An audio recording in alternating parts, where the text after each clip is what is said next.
this is something that affects all of us. We all use internet, and now that we're stuck at home, we are probably using our internet a lot more. You have a lot of people staying at home, watching more Netflix than they have ever have before in their lives. And there's a California legislator, and I think this is actually a really good idea. I know this is a Democrat. I know this is California, but I think it's time that we demand more out of our utilities, because people forget this isn't the free market. This isn't a lot of times Republicans, I've noticed, will come to the defense of these corporations and say, well, it's the free market. There's competition. There's no competition when it comes to internet access in most places. And the reason why we have these commissions, like in Arizona, you have the Corporation Commission, and there are other ways that the utilities can be regulated in different states, but California has a similar system. And the reason why you have that is because you don't want to have 5 sets of roads from different road companies competing. You don't want to have 5 sets of telephone wires or 5 sets of fiber crisscrossing your city or your state. That's the theory. And could we have more competition, and could we actually allow multiple sets of infrastructure to be created? Probably. I'm not exactly sure. But the way we've set it up, the way we've handled it legally, is we've given these companies a monopoly, and then we've allowed them to abuse it. We've allowed them to profit at all of our expense, continuously increasing the cost of internet and cable. And it's an absolute disgrace. And so I think there's a lot of good points in this article. Some of the things that, in this bill, her name is Senator Lena Gonzalez. And so some of the points that she's making are that this doesn't just focus on broadband, because what they're doing is they're saying, well, you require us to build broadband. Okay, we'll build broadband. We'll build the slowest broadband in the first world. And it technically fulfills the requirement, which is one of the problems with having this being a government monopoly in the first place. If there's no competition, that's all they're going to build. They're going to build the minimum to satisfy the law and the requirement. But to her credit, she says not just broadband, but, quote, high capacity, future proof infrastructure based on current engineering and scientific information available, which I think is the right approach. Right now, we just can't. If you want to operate, say, a business out of your home, an internet-based business, or you want to have a server or whatever, you want to be able to get faster upload and download speeds. Well, you're pretty much out of luck unless you start really thinking out of the box, or you start paying for a business plan, and okay, maybe you do have to pay for a business plan, but still the options available at your home are going to be a lot fewer than you'll see in places like South Korea, for example, or many places in Western Europe. And we're the United States. We shouldn't be behind, and yet we are, because we have this failed progressive era system where we've given these companies a monopoly on infrastructure, and then we haven't held them accountable. We haven't said, hey, the reason why we gave you this monopoly was so that we wouldn't have underserved areas. One thing I thought was really good about this bill is she calls these open access projects. Open access, meaning anybody can provide the service. Anybody can provide the service and going over the same wires. Because what has happened is that when somebody like, say, Verizon or Google starts trying to compete with your local cable monopoly, in some places I think Verizon is the cable monopoly. In some places they're an interloper, they're an insurgent. Well, when Google has gone to cities and said, hey, we're going to install Google Fiber, what happens next is lawfare. The local incumbent doesn't like that they all of a sudden have a lot of competition, and they start suing because, hey, you're trying to put wires on our poles, on our towers, and you could disrupt service to our other customers or other clients. And it's disingenuous. But the punishment is the process. The fact that it costs so much to fight all of these foolish lawsuits, and the local company, the local incumbent, hey, they have a license to print money. They're not in any danger of running out. So they have all the incentive and all the time in the world to file these frivolous lawsuits and keep out competition. So even when they're not granted an explicit monopoly, we allow them to abuse our legal system. So one thing that I would like to see, and California might not be the right place because I think they have actually granted a monopoly to these companies, and it's not just one for the entire state; it's regional. One might be in LA County, one might be in Orange County or parts of the county, and it can be a crazy patchwork quilt. So what I'm about to propose may not work exactly in California, but you should allow multiple people to build infrastructure. I don't understand why we've allowed ourselves to be locked in by these monopolies. We've allowed ourselves to be treated this way. It seems like they should work for us. I know in my community, I have two options for basically for high speed internet. I have a DSL option, cable, and I'm not sure. As far as you know, isn't that fairly typical in the United States that you have an option to either basically have your internet through the phone line or through a cable company? Is that fairly typical? Yeah, I think that's fairly. Yeah, that seems to be everywhere that you go. You have DSL and cable, and that's it. Okay, so there is at least some competition between those two as far as the actual wire that goes into your house, for lack of a better term. Right. And so what should be happening is that there's only one company that's allowed to put that wire out, the cable. The reason why you have two is because the phone company was granted its own monopoly, and then they found out that they could serve internet access over those wires. Otherwise, there'd be no competition whatsoever. And but so what should happen, the way that say our electricity works, is anybody can generate electricity, just like anybody should be able to be a broadband provider. So maybe what we have to do is, I hate to say nationalize, but at least I don't know what the version of a state taking over these. But if these companies want to essentially blackmail us, buy it up and then bid out the maintenance to the lowest bidder, or to maybe not to the lowest bidder, but whoever can provide the best service. But put the fear of God into these companies. Don't let them. Peter, just so I understand, are you advocating for more? I guess because the title, of course, is fiber internet as a utility.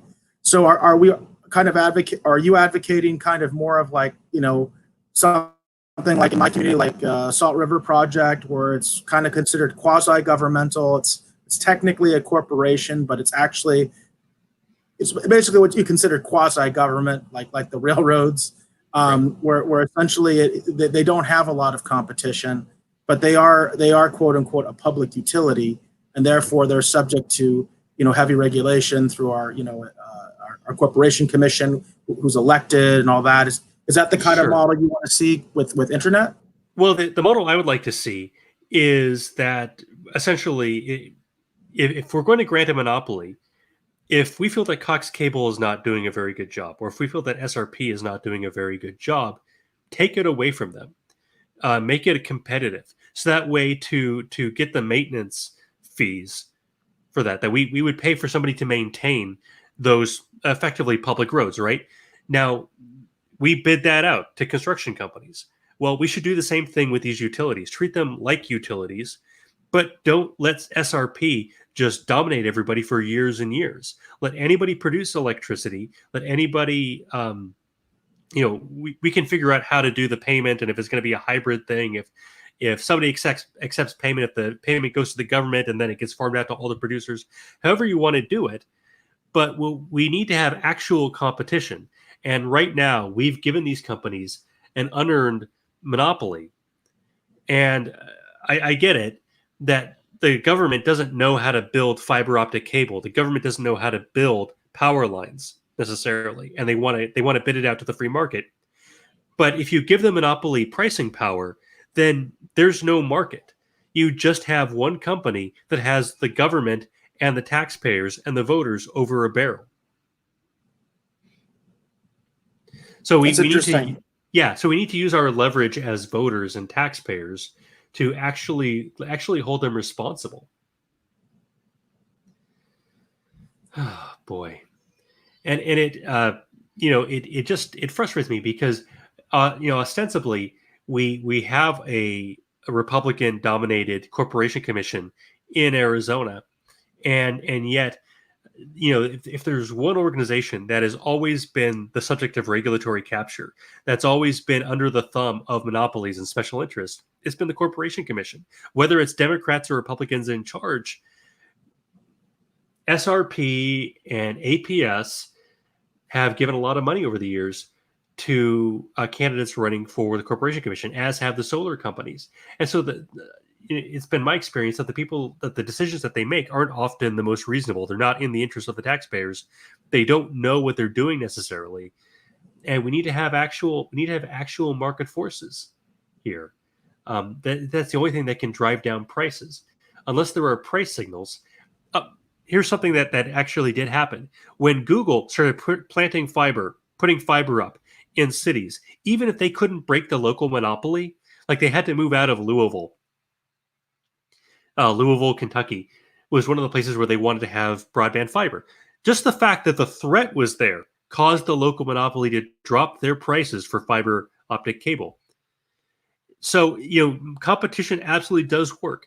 I followed for years a company called Wide Open Networks that they have deployed fiber to places like Blacksburg, Virginia.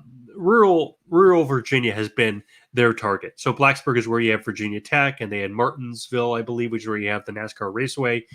And you had startups attracted there because you had high-speed internet. And so you could have your own server farm there for a relatively inexpensive price. And it was set up, again, so there was competition. So not just one company had monopoly, but you had essentially public roads that we all travel the internet on, but you had different service providers. I like that. But the last time I heard of them was 2017. I went to their news feed today, and it hasn't been updated since at least 2017, at least 2018, maybe 2017. I think that these companies need to be made to choose. Are they going to act as a quasi-governmental agency, which is how they're acting, or do they want to be private for-profit businesses? If they want to be private for-profit businesses, then they need to have the same accountability that any other business has. But for some reason, we have decided to treat them with less accountability. And I know why. Regulatory capture is a real thing. When you have regulators, the people who are most interested and have the most to lose are the people who are being regulated. So you and me, even though we pay our bills, if the price is $50 a month instead of $40 a month, if it suddenly goes up to $75 a month, that may not affect your life all that much, that $25 a month. But it means an awful lot to the people who are charging you. And so they have every incentive to push for higher rates. And we get into these dumb arguments between left and right about, I say dumb arguments. When I was working a campaign for Corporation Commission, the Republicans were always pushing for, not all the Republicans, but some of them were pushing for lower rates because they're saying, well, these are effectively taxes. But how do we know what the right price is for electricity unless we have market forces, price signals telling us what the right price should be? When you have a government monopoly, you're going to get bad service, you're going to get high prices. And even if you have somebody in government who's going to run on a low price platform, how do we know that's going to work? How do we know we're not going to have brownouts like they had in California when they sort of quasi privatized their energy sector, their energy providers, electricity providers? That was a complete disaster because it was only privatized in name, but they had all these sweetheart deals for the companies that were gouging customers. And that's what we have in a less malignant form, but in no less a real form today in pretty much every state in the United States.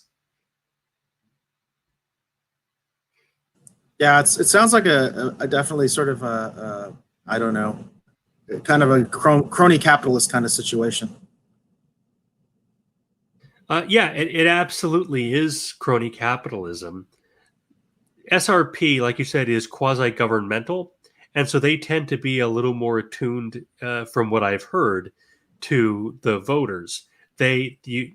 you have I think it's a water board district, and you have the SRP district, so there's some accountability there.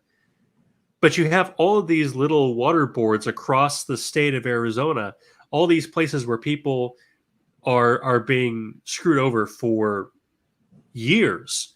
In over in, was it Queen Creek or Santan Valley, you had Johnston Water was providing just terrible service. People had sewage coming out of their pipes. Why? Because this company was granted a monopoly, but that monopoly did not come with strings. It did not come with responsibility.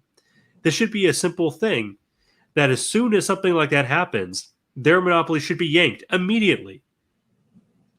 But when Johnston Water or when Cox Cable or APS abuse their customers, or people feel they're not getting the service they deserve, there's usually no recourse. Fighting them at the Corporation Commission is an immensely difficult task. Well, the other thing that's happened here in Arizona, a lot of cities have taken over their own water. They have their own water department, and so they facilitate the water in their community. Right? Yeah. You can have municipal. That even happened to a limited extent in Mesa with electricity. The entire city of Mesa doesn't have quote unquote Mesa Electric, but the older part of the city does, which basically means that the city of Mesa is maintaining the power lines, and they're renting that electricity directly from the producer, be it SRP or whoever, APS, SRP. They buy the electricity from them and then deliver it to the customers directly. So they're sharing the infrastructure in a way. They don't own the power plant, but they own the lines that go to your house. Exactly, and that's a system that makes sense. And they can bid out the maintenance to other people. They can put out a bid and say, okay, how much is it going to cost you to maintain these wires? And find somebody who is reliable and a reasonable price, so that way they're not having to manage it themselves. There's no reason for the city to have to actually do it. They can have a municipal corporation, which I think makes sense, but outsource as much of that as possible so there's flexibility, so that the taxpayers aren't beholden to a public union or to a private company. We don't want to have this concentration of power. We want to be able to vote these people out the same way we vote out our representatives. Now that makes a lot of sense. Yep. Well, I think we've this is an issue that's very important to me, and I expect that we're going to continue following this over the coming weeks. We haven't hit a lot of economics, although a little bit in this. There's a little bit here in this topic. So maybe next week. But do you have anything else that you'd like to add before we sign off, Eric? No, I just think it's very topical, because obviously a lot of people are very reliant on their internet right now for their entertainment and communication, all those kinds of different things. So yeah, it's something that has to be. Something has to. It's something that has to be addressed. It's something that has to be addressed and talked about. So yeah, and it's all the more reason to get state of the art fiber optic to the home now, which should already be the standard. Everything would be so smooth. We wouldn't have to worry about the kind of stoppages and the kind of roadblocks that we currently have. We just need we need to demand more. So, well, with that said, I've been Pete Maines. This is Eric Alexander, my co-host for Liberty Starship, and at home, you keep flying free.